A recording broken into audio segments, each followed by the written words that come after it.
puputok itong issue na to at babalikan ng tao ang impeachment. Kasi pwersahan ho kayong aalisin dyan sa pwesto. Madidismaya kayo kasi ganyan yung nangyayari. Kasi ganito, feeling natin para tayong pinagtraidoran. Kung talaga ang hustisya ay nakapiring, mga kababayan ko, at balanse, mga kababayan ko, bakit tila ho ba napiringan tapos yung isang mata nakatimbang sa kaliwa at nakaganyan yung kamay? Yun ho ata ang pinanigan.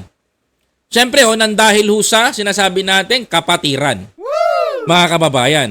Ngayon, ang tanong ko, huling barahan na ng mga Duterte ang Supreme Court.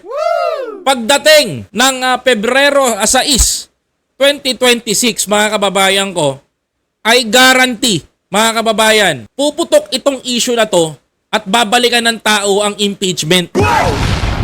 Tandaan nyo po yan, mga kababayan ko. Puputok po ulit ang issue na ito at babalikan ng tao ang impeachment. Mga kababayan ko. Ito yung ihintayin nyo. Ito yung aasamin ninyong malaman, mga kababayan. Ang tanong, biyahe ni Koy, meron pa bang impeachment? Meron pa po.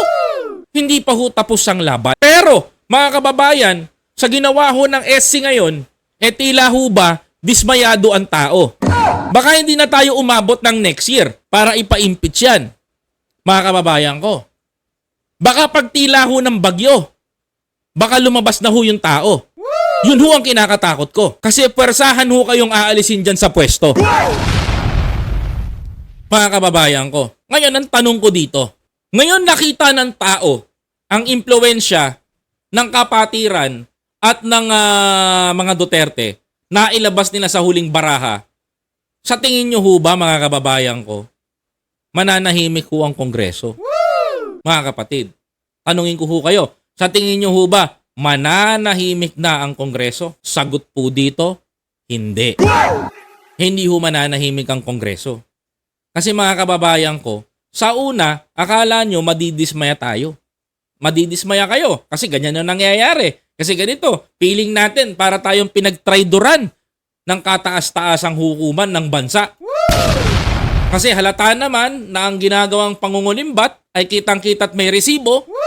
Samantalang ang higher court naman, mga kababayan ko, ay tila nagbulag-bulagan.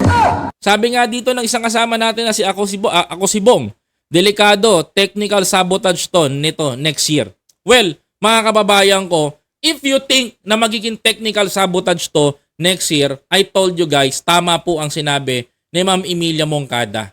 August na lang ang termino ng mga appointee ni Napakaraming inappoint ni sa SC.